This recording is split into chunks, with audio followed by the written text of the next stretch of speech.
हे पीप, কেমন আছো তোমরা? सो दोस्तों, आज हम सुनने वाले हैं 2021 में रिसेंटली ही रिलीज हुई एक अमेरिकन हॉरर थ्रिलर मूवी के बारे में जिसका नाम है टिल डेथ।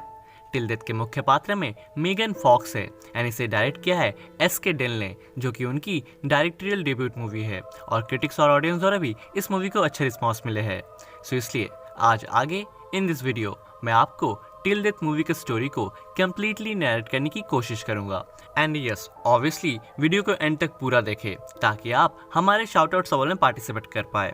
खैर, सो फॉर नाउ वक्त को और ज़ाया ना करते हुए without any further due, let's begin.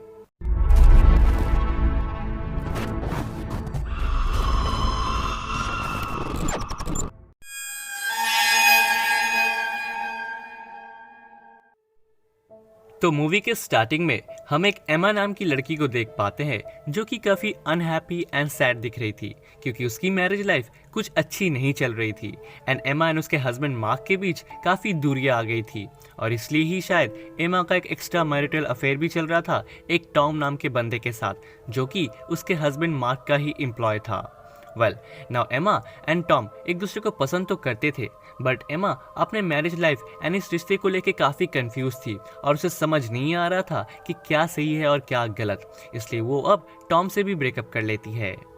खैर, नाउ आगे नेक्स्ट डे एमा एंड मार्क की मैरिज एनिवर्सरी थी, इसलिए एमा मार्क से मिलने उसके ऑफिस जाती है जहां मार्क तो नहीं था बट एमा को वहां एक केस फाइल दिखती है जो कि एक बॉबी नाम के आदमी की थी एंड बॉबी और कोई नहीं बल्कि वही चोर था जिसने 10 साल पहले एमा पे जानलेवा हमला किया था।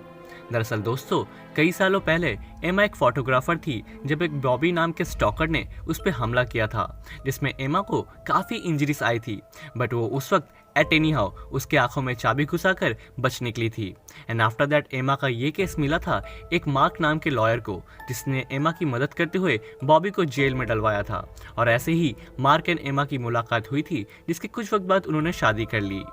वेल, ना अब वह ऑफिस में मार्क भी आता है एंड हम क्लियरली मार्क एंड एमा के बीच के डिफरेंसेस को देख पाते हैं और मार्क से एमा को वहाँ ये भी पता चलता है कि बॉबी अब जेल से रिहा हो रहा है क्योंकि उसने अपनी सज़ा पूरी कर ली है। इसके अलावा हम वहाँ टॉम को भी देख पाते हैं जो मार्क का ही एम्प्लॉय था एंड मार्क के सामने एमा एंड टॉम ऐसे बिहेव कर रहे थे मानो कि वो दोनों एक दूसरे को जानते ही ना हो। खैर, ना अब आगे उसी दिन रात को अपनी मैरिज एनिवर्सरी सेलिब्रेट करने मार्क एमा को एक रेस्टोरेंट में डिनर करने ले जाता है जहां उसे वो एक अजीब से दिखने वाला स्टील नेकलेस गिफ्ट करता है एंड आफ्टर दैट वो उसे अपने एक लेक हाउस में ले जाता है जहां वो पहले भी ओकेशंस में जाया करते थे। उस लेक हाउस को मार्क ने ऑलरेडी काफ़ी अच्छी तरीके से सजा रखा था, लाइक कैंडल्स, म्यूजिक एंड उन दोनों के हैप्पी मोमेंट्स के फोटोग्राफ। सो बेसिकली मार्क उनकी ये एनिवर्सरी एमा के लिए स्पेशल बनाना चाहता था एंड वो उनके बीच के डिफरेंसेस को कम कर सब कुछ सही करना चाहता था, जहाँ एमा भी शायद यही चाहती थी एंड ऐसे ही वो रात उन दोनों की हैप्पीली कट जाती है। बट अभी तक आई गेस आप लोग ये समझ ही चुके होंगे कि ये तूफान आने से पहले की शांति है।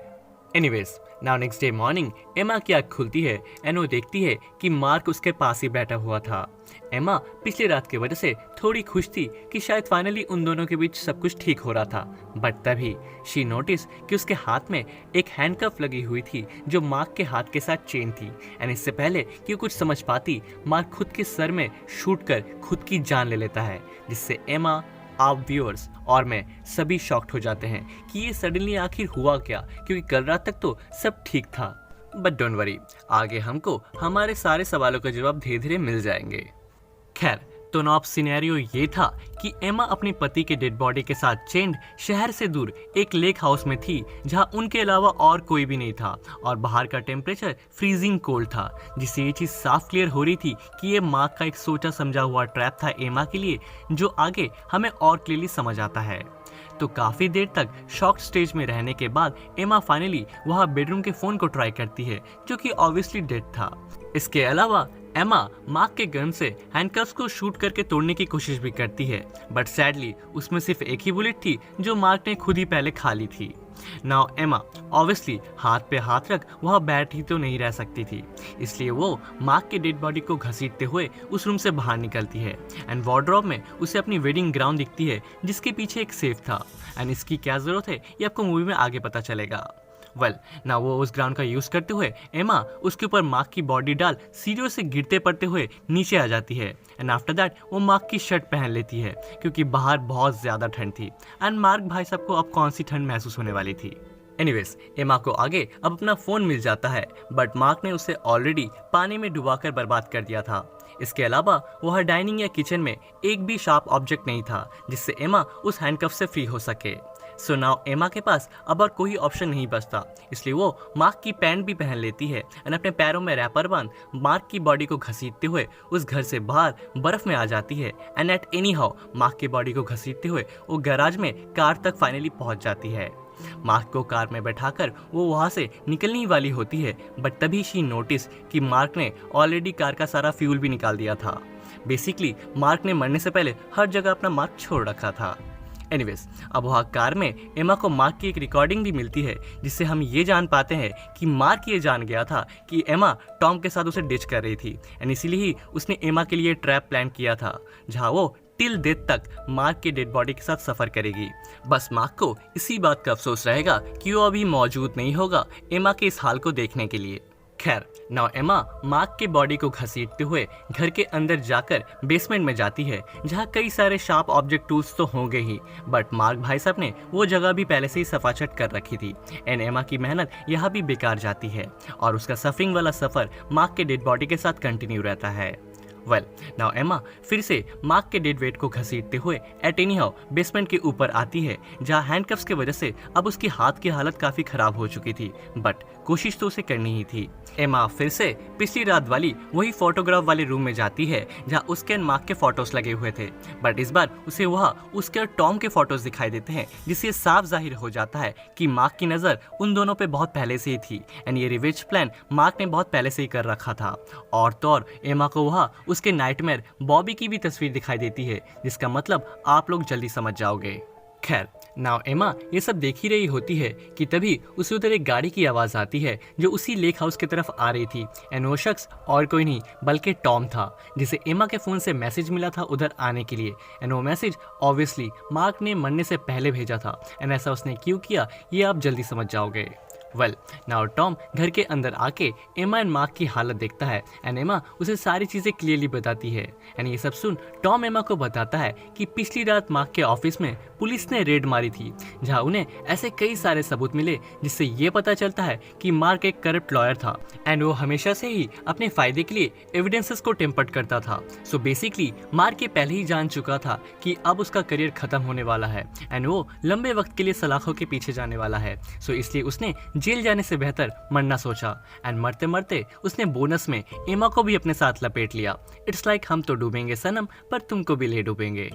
वेल ना वहाँ का सिनेरियो देख एमा के बोलने पर टॉम तुरंत ही पुलिस को कॉल करने की सोचता है बट वो अपना फ़ोन बाहर कार में ही भूल गया था एंड जैसे ही वो बाहर फ़ोन लेने जाता है उसे उधर एक ट्रक आती हुई नजर आती है ना जो कि एमा खून से लथपथ मार्क के बॉडी के साथ चेन थी इसलिए टॉम उसे अंदर भेज बाहर अकेले ही उस ट्रक वाले से बात करने जाता है जो कि एक जिमी नाम का बंदा था एंड वो टॉम को बताता है कि वो एक प्लम्बर है जिसे मार्क ने उसे बुलाया था। ना टॉम उसे कुछ पैसे देकर वहां से जाने को कहता है लेकिन जिमी अपना काम करने के लिए इंसिस्ट करने लगता है बट टॉम उसे एट एनी हाउ अंदर जाने नहीं देता और तभी ट्रक के अंदर से और एक आदमी निकलता है एंड वो सीधा आकर टॉम को एक नाइफ से स्टैब करके मार डालता है एंड ये आदमी और कोई नहीं बल्कि उस बंदे जिमी का भाई एंड एमा का नाइटमेयर बॉबी था जिसे मार्क ने ही जेल से निकलवाया था ताकि वो यहाँ आकर टॉम एंड एमा को मार उससे अपना बदला ले सके जिसके बदले वो उस घर के सेफ में रखे मार्क के डायमंड्स को ले सकता है एंड यही था मार्क का पूरा मास्टर प्लान। खैर नाउ एमा ने ऑलरेडी घर के अंदर से सब कुछ सुन लिया था इसलिए वो तुरंत ही मार्क के डेड वेट को खींचते हुए उस घर के पिछले दरवाजे से बाहर निकल जाती है एंड एक शेड में पहुंचती है जहां एक बोट रखी हुई थी।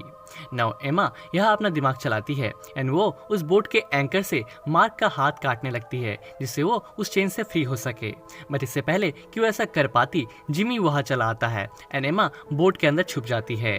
नाउ जिमी उस शेड के अंदर जाकर मार्क की बॉडी देख बेहद डर जाता है एंड वो तुरंत ही बॉबी को उस शेड में लेके आता है बट तब तक एमा फ्री हो चुकी थी एंड बॉबी अब देखता है कि उसे जिसने हायर किया था वो अब खुद ही मर चुका था। सो अब कॉन्ट्रैक्ट का पूरा करना या ना करना कोई मायने मायने नहीं रखता, बट उन्हें वो सेफ में रखे डायमंड्स चाहिए थे जिसका कोड अब सिर्फ एमा जानती थी। एंड जो कि बॉबी को एमा से बदला भी लेना था, इसलिए वो दोनों एमा को फिर से ढूंढने में लग जाते हैं। नाउ एमा वही बोट के नीचे लेट के चुपचाप उनकी बातें सुन रही थी एंड उनके उस शेड से जाते ही एमा बोट के नीचे से बाहर निकलती है एंड लकीली उसे उधर एक फ्यूल कैन मिल जाता है जिसे घसीटते हुए लेके वो सीधा गैराज में पहुंचती है एंड कार में भरने लगती है। बट तभी वहाँ फिर से बॉबी पहुंच जाता है एंड एमा एट एनी हाउ वहाँ से निकल बेसमेंट में छुप जाती है। बट बॉबी वहाँ भी पहुंच जाता है एंड अब बेसमेंट के दोनों दरवाजे पे एक तरफ से बॉबी एंड एक तरफ से जिमी दोनों ही एमा की तरफ आ रहे थे, मतलब अब उसका पकड़ा जाना पक्का था। बट तभी एमा फिर से अपना दिमाग चलाती है एंड कार की की से कार का अलार्म बजा देती है जिससे वो दोनों डिस्ट्रैक्ट होकर कार की तरफ भागते हैं एंड एमा इसी मौके का फायदा उठाते हुए घर के एटिक में जाकर छुपती है। बट बाहर बॉबी एंड जिमी भी ये समझ चुके थे कि एमा घर के अंदर ही कहीं छुपी है, इसलिए जिमी अब उसे घर के नीचे ढूंढता है एंड बॉबी जाता है एटिक में। ना इससे पहले कि बॉबी एमा को पकड़ लेता, एमा पहले ही एक गोल्फ स्टिक से बॉबी पे हमला कर उसे एटिक से नीचे फेंक देती है एंड वो तुरंत ही वहां से बाहर निकल टॉम के कार को स्टार्ट करती है। बट इससे पहले कि वो वहां से निकल पाती, वहां बॉबी फिर से आ जाता है एंड फाइनली एमा को पकड़ लेता है। बट एमा ने तब तक टॉम के फोन से ऑलरेडी पुलिस को कॉल कर दिया था जो कुछ देर में वहां पहुंच जाएगी, सो इसलिए अब बॉबी के पास ज्यादा वक्त नहीं बचा था डायमंड्स लेके वहां से निकलने के लिए। खैर ना वो लोग एमा को घर के अंदर ले जाकर उसको फिर से मार्क के साथ चेन कर देते हैं एंड बॉबी एमा के पैरों की उंगलियां काटते हुए उसे सेफ का कोड पूछता है। बट तभी जिमी मार्क की गन से अपने भाई बॉबी को ऐसा करने से रोकता है क्योंकि वो अब और खून खराबा नहीं चाहता था। जिमी एमा को अनचेंड कर उसे प्रॉमिस करता है कि वो लोग सिर्फ डायमंड्स लेके वहां से चले जाएंगे एंड एमा भी उन्हें कोड बता देती है, लेकिन सेफ खोलने पर उन्हें उसमें डायमंड्स नहीं मिलते। उन्हें मिलता है तो सिर्फ एक 100 जिसपे लिखा था कि जो डायमंड्स तुम ढूंढ रहे हो वो उसके दिल के पास है, यानी कि एमा के नेकलेस में। बट वो नेकलेस ऐसा बनाया ही गया था कि वो एमा के गले से किसी भी हाल में नहीं खुल रहा था एंड तब बॉबी समझ जाता है कि मार्क ने जानबूझकर वो 100 उधर रखी थी ताकि वह लोग डायरेक्टली एमा का गला काट कर उस डायमंड से भरे नेकलेस को ले सके एंड बॉबी भी यही चाहता था। नाउ बॉबी जिमी से मार्क की गन छीन एमा को शूट करने की कोशिश करता है, बट जैसा कि हम सब जानते हैं कि उस गन में गोलियां थी ही नहीं, इसलिए बॉबी अब उस 100 से एमा को मारने की कोशिश करता है।